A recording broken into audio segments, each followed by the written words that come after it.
ओम नमः शिवाय। जिस प्रकार इस ब्रह्मांड का ना कोई अंत है और न ही कोई शुरुआत, उसी प्रकार शिव अनादि हैं। संपूर्ण ब्रह्मांड शिव के अंदर समाया हुआ है। आइए श्रवण करते हैं सोमवार व्रत कथा। प्राचीन काल की बात है। एक नगर में एक बहुत धनवान साहूकार रहता था, जिसके घर में धन की कमी नहीं थी, परंतु उसको एक बहुत बड़ा दुख था कि उसके कोई पुत्र नहीं था। वह इसी चिंता में दिन रात लगा रहता था। वह पुत्र की कामना के लिए प्रत्येक सोमवार को शिव जी का व्रत और पूजन किया करता था तथा सायंकाल को शिव मंदिर में जाकर शिव जी के सामने दीपक जलाया करता था। उसके इस भक्ति भाव को देखकर एक समय पार्वती जी ने शिव जी महाराज से कहा कि महाराज, यह साहूकार आपका अनन्य भक्त है और सदैव आपका व्रत और पूजन बड़ी श्रद्धा से करता है। इसकी मनोकामना पूर्ण करनी चाहिए। शिव जी ने कहा, हे पार्वती, यह संसार कर्म क्षेत्र है। जैसे किसान खेत में जैसा बीज बोता है वैसा ही फल काटता है, उसी तरह इस संसार में जैसा कर्म करते हैं वैसा ही फल भोगते हैं। पार्वती जी ने अत्यंत आग्रह से कहा, महाराज, जब यह आपका अनन्य भक्त है और इसको अगर किसी प्रकार का दुख है तो उसको अवश्य दूर करना चाहिए, क्योंकि आप सदैव अपने भक्तों पर दयालु होते हैं और उनके दुखों को दूर करते हैं। यदि आप ऐसा नहीं करेंगे तो मनुष्य आपकी सेवा तथा व्रत क्यों करेंगे। पार्वती जी का ऐसा आग्रह देख शिव जी महाराज कहने लगे, हे पार्वती, इसके कोई पुत्र नहीं है। इसी चिंता में यह अति दुखी रहता है। इसके भाग्य में पुत्र न होने पर भी इसको मैं पुत्र प्राप्ति का वर देता हूँ, परंतु यह पुत्र केवल 12 वर्ष तक जीवित रहेगा। इसके पश्चात वह मृत्यु को प्राप्त हो जाएगा। इससे अधिक मैं और इसके लिए कुछ नहीं कर सकता। यह सब बातें साहूकार सुन रहा था। इससे उसको न तो कुछ प्रसन्नता हुई और न ही कुछ दुख हुआ। वह पहले जैसा ही शिव जी महाराज का व्रत और पूजन करता रहा। कुछ काल व्यतीत हो जाने पर साहूकार की स्त्री गर्भवती हुई और 10वें महीने में उसके गर्भ से अति सुंदर पुत्र की प्राप्ति हुई। साहूकार के घर में बहुत खुशी मनाई गई, परंतु साहूकार ने उसकी केवल 12 वर्ष की आयु जानकर अधिक प्रसन्नता प्रकट न की और न ही किसी को भेद ही बताया।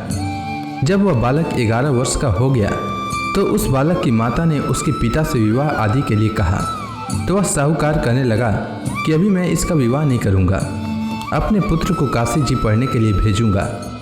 फिर साहूकार ने अपने साले अर्थात बालक के मामा को बुला करके उसको बहुत सा धन देकर कहा, तुम मेरे बालक को काशी जी पढ़ने के लिए ले जाओ और रास्ते में जिस स्थान पर भी जाओ यज्ञ तथा ब्राह्मणों को भोजन कराते जाओ।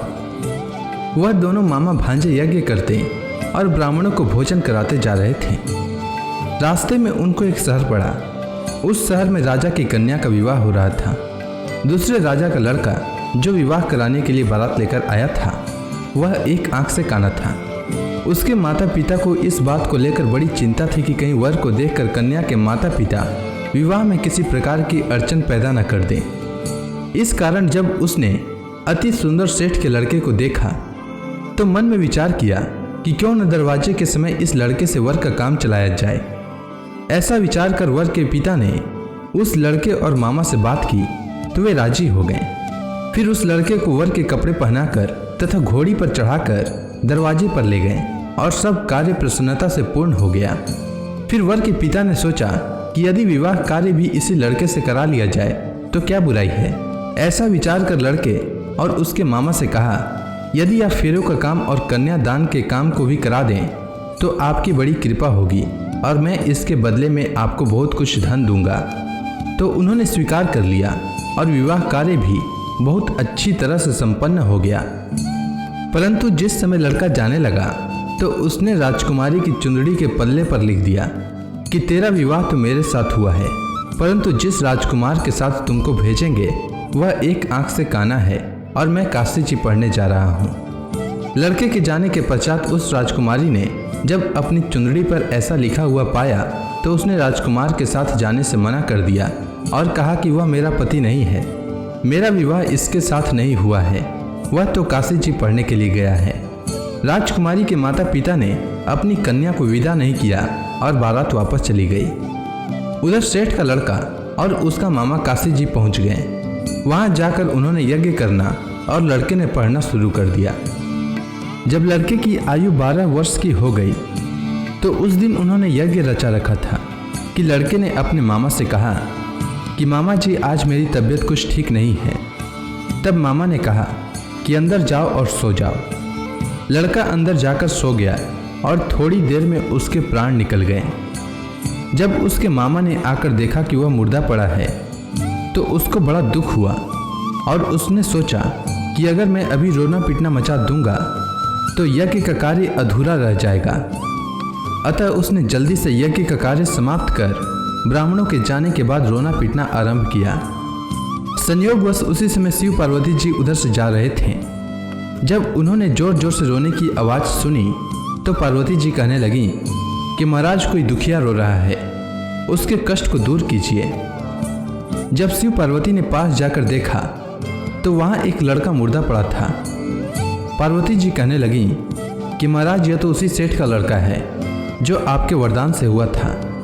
हे महाराज, इस बालक को और आयु दीजिए, नहीं तो इसके माता पिता तड़प तड़प कर मर जाएंगे।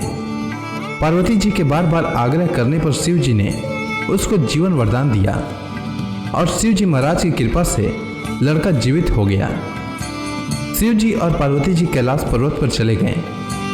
तब वह लड़का और मामा उसी प्रकार यज्ञ करते तथा ब्राह्मणों को भोजन कराते हुए अपने घर की ओर चल पड़े। रास्ते में उसी शहर में आए जहां उसका विवाह हुआ था। वहां पर आकर उन्होंने यज्ञ आरंभ कर दिया तो उस लड़के के ससुर ने उसको पहचान लिया और अपने महल में ले जाकर उसकी बड़ी खातिर की। साथ ही बहुत से दास दासियों सहित आदरपूर्वक लड़की और जमाई को विदा किया। जब वह अपने शहर के निकट आए तो मामा ने कहा कि मैं पहले तुम्हारे घर जाकर खबर कर देता हूँ। जब उस लड़के का मामा घर पहुँचा तो लड़के के माता पिता घर की छत पर बैठे थे और यह प्रण कर रखा था कि यदि हमारा पुत्र सकुशल लौट आया तो हम राजी खुशी नीचे आ जाएंगे, नहीं तो छत से गिरकर अपने प्राण खो देंगे। इतने में उस लड़के के मामा ने आकर यह समाचार दिया कि आपका पुत्र आ गया है, तो उनको विश्वास नहीं हुआ।